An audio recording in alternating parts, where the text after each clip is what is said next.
ఏదైతే కూటమి ప్రభుత్వం ఏర్పడిన తర్వాత ఎన్నికలకు ముందు ప్రజలకు, సామాన్యులకు, పేదలకు అనేక హామీలు ఇచ్చి వాళ్ళ అధికారంలోకి వచ్చిన తర్వాత ఆ హామీలు నెరవేర్చక ఈరోజు పేద ప్రజలందరూ కూడా నడి రోడ్డున నిలబడి ఏడుస్తూ ఉంటే దాన్ని అడుగుతున్నటువంటి ప్రతిపక్షం మీద కేసులు పెట్టి ఆ నాయకులను అరెస్ట్ చేయడం గత కొద్ది రోజులుగా చూస్తూ ఉన్నాం.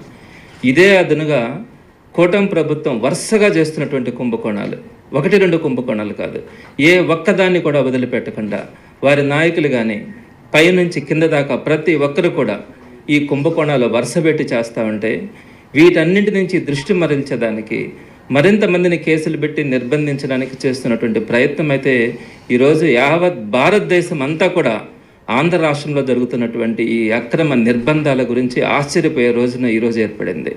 మీరు గమనించుంటారు, సాక్షి పత్రికలో కూడా గత కొన్ని రోజులుగా జరుగుతున్నటువంటి ఏదైతే ఈ స్కామ్స్, కుంభకోణాలు జరుగుతూ ఉన్నాయో వాటన్నింటి గురించి సాక్షిలో రావడం కూడా జరిగింది.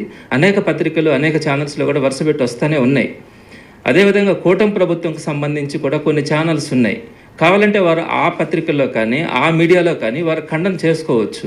అయితే ఈ రోజున ఏం గమనించాం, నిన్నటి రోజున కూడా పత్రికా సమావేశం ఏర్పాటు చేసి జరుగుతున్నటువంటి కుంభకోణాలన్నింటినీ కూడా వరుసపెట్టి వైఎస్ఆర్సీపీ నాయకులు చెప్తా ఉంటే వాటన్నింటినీ కూడా ప్రజల దృష్టికి తీసుకెళ్తా ఉన్నారన్న ఆలోచనతో ఈరోజు ఉదయం నుంచి సాక్షి పత్రికకు సంబంధించినటువంటి ఎడిటర్ ధనంజయ రెడ్డి గారిని వారింటిలో నిర్బంధించి వారింటిలో సెర్చ్ చేసి ఎక్కడ కూడా మనం చూసుండం.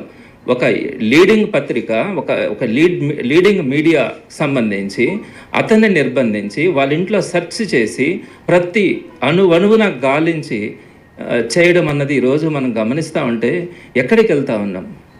అందరం కూడా ఈ పెహల్గాం దుర్ఘటనని భారతదేశంలో ఉన్నటువంటి ప్రతి ఒక్కరే కాదు, ప్రపంచంలో ఉన్నటువంటి ప్రతి భారతీయుడు కూడా ఈ పెహల్గాం దుర్ఘటన జరిగినటువంటి తీరును చూసి అందరూ కూడా బాధపడ్డారు.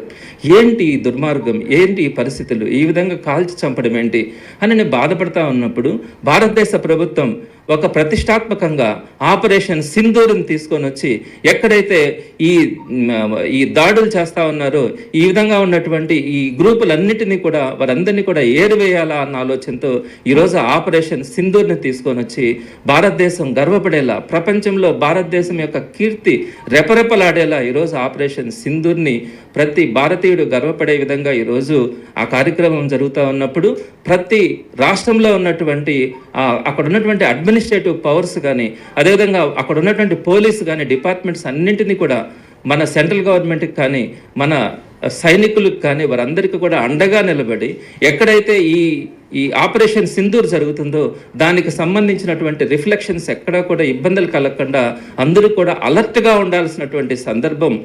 ఈ పరిస్థితుల్లో ఆ ఆపరేషన్ సింధూర్కి అండగా నిలబడాల్సినటువంటి పరిస్థితుల్లో ఈ రోజును కూడా మనము ఈ బ్లాక్ డేస్ని గుర్తింపజేసేలాగా నాయకుల మీద కేసు పెట్టడంతో పాటు పత్రికా విలేకరులు, పత్రికా సంపాదకుల మీద కూడా కేసులు పెట్టడం ఈరోజు మన నెల్లూరు జిల్లాలో కానీ అన్ని దగ్గరలో కూడా జరుగుతూ ఉన్నాయి. ఎక్కడ పడితే అక్కడ పత్రికా విలేకరుల మీద కానీ వీరందరి మీద కూడా కేసులు పెట్టే పరిస్థితి చూస్తూ ఉన్నాం. సో ఇది చాలా దురదృష్టకరమైనటువంటి రోజులు ఇవన్నీ కూడా. ఆపరేషన్ సింధూర్ ఒక పక్క జరుగుతూ ఉన్నప్పుడు ఇక్కడ స్థానికంగా లీడర్ల మీద కానీ పాత్రికేయ మిత్రుల మీద కానీ కేసులు పెట్టడం అత్యంత దుర్మార్గమైనటువంటి ఇష్యూ అని చెప్పి మీ ద్వారా నేను ప్రజలందరికీ కూడా తెలియజేస్తా ఉన్నాను. కొన్ని రోజులుగా ఏదైతే కూటమి ప్రభుత్వం ఏర్పడిన తర్వాత ఎన్నికలకు ముందు ప్రజలకు, సామాన్యులకు, పేదలకు అనేక హామీలు ఇచ్చి